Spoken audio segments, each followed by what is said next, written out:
A blustery day in London's Elephant and Castle, and a whole lot of glass needs cleaning.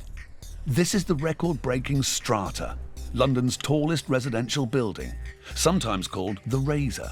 It's famous for the wind turbines on top, and its very big windows. It's over an acre of glass, and it badly needs a clean. Tackling the grime, Billy, Paul, and Peter, plus some specialist equipment. Bucket, check. Squeegee, check. Safety harness, check.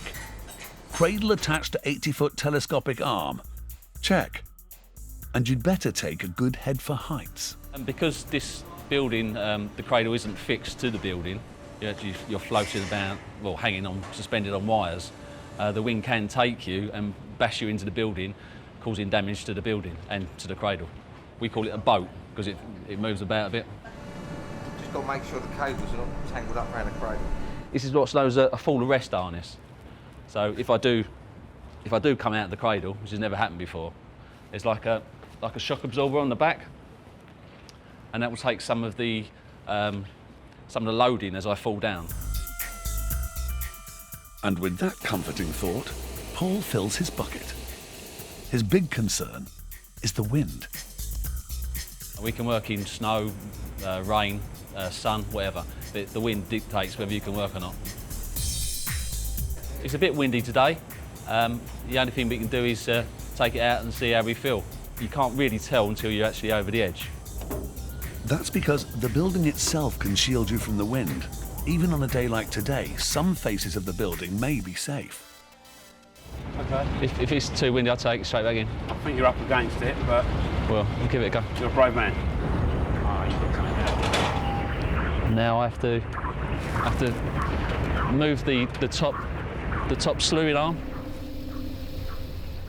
Because of the way the roof's designed, the only way to reach the far side is to lift the cradle right over the top. What we're doing now is we're raising the arm up. As the cradle's lifted into the wind, it begins to sway. We're going to go up so we're above the building, and then we're going to slew round into the position of where we're working. We're supposed to be about 44 stories now. Conditions are getting worse. If Paul's frightened, he's not showing it. The taller you go up a building, the higher the wind is. That's when you start really noticing it, when you're going over the turbines. Strata's turbines generate enough electricity to power the common parts of the building. Can you try and get these turbines turned up?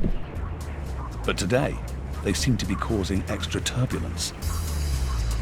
So it's a bit of a wind factor today, so it's just going down to make sure they're all switched off for a safety factor, obviously. I think it's picking up. I'm going to take it up to the full height. The cradle's reached its maximum height, just over 500 feet above street level. I'm going to give it five more minutes, but the way I feel at the moment is it's probably too windy to carry on. That's our worst enemy, is the wind. The danger is the cradle would twist around the wires, and then you've got the danger of the cradle actually hitting the building.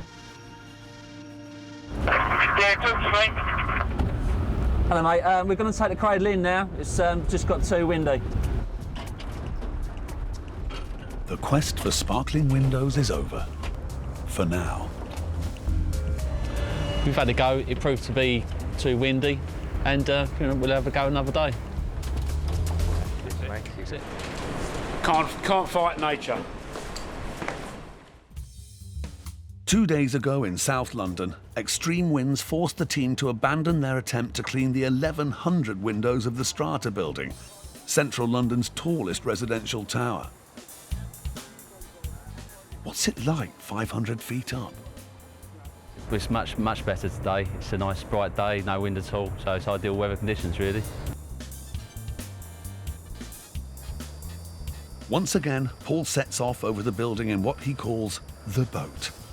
Paul's hoping conditions will be a lot less choppy than last time. The boom is going to telescope all the way out, probably I don't know what you'd say, maybe 80 foot, the length of this boom. Despite all the high-tech gear, Paul is from pure window cleaning stock. I've been doing this for about 28 years, and I got into it from my father, who took over from his father. Yeah, so my father took over from his dad in 1935, and our whole family's been involved in it ever since. Even on a calm day, this is not a place for the faint-hearted. Whoa! This is the very top of the building, so all it leaves now is us to slew round and go round to the other side. By adjusting the slewing arm, Paul lines the cradle up with the windows he's going to clean. What's holding us up here at the moment is we have a wire which takes us up and down, and we have a safety wire that comes along with that. It looks skinny, but they can take an enormous amount of stress. Accidents are very rare, but they do occur. Last year there was a fault with one of the cradles, and the window cleaners fell 3 floors. Lucky enough they was higher than 3 floors. If they was working on the 2nd floor or something and they fell 3 floors, obviously they're going to get seriously injured. But these guys work safely, so there's no need for danger money. Typically you might get the same as someone who cleans a shop window on the street, and not much more. The journey to the summit of London's tallest block of flats is complete. Hello, Bill.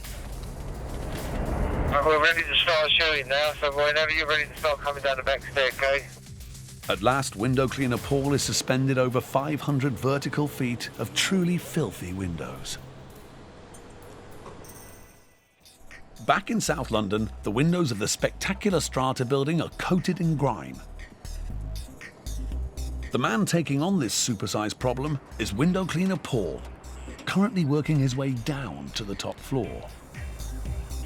You sort of fend yourself off so you don't clip the building too often. There's bumpers on the cradle so it won't do any damage, but you just want to avoid that if you can. As he reaches the first apartment on floor 43, Paul prepares his kit. This is called an applicator, and this is called a squeegee. It would do a lot of damage if something like this fell down on someone's head from below. So we have to make sure that all our tools are tethered.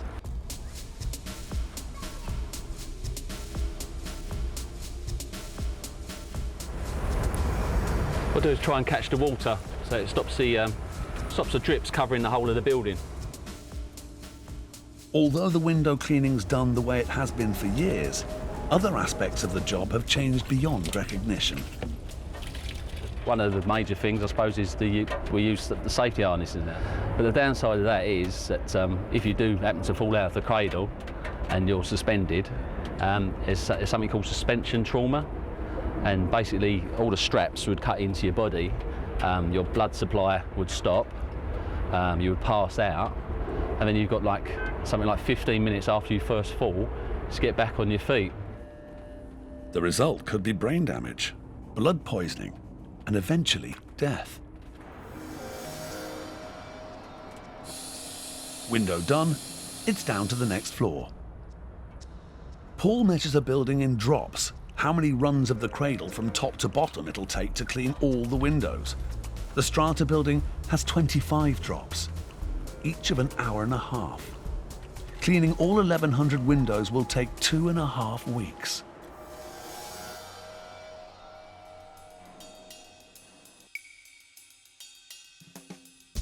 "45 minutes later, and the drop's complete. Paul begins the long journey up to fill his bucket. It's not a windy day, but I'd just like to keep fending the cradle away from the building.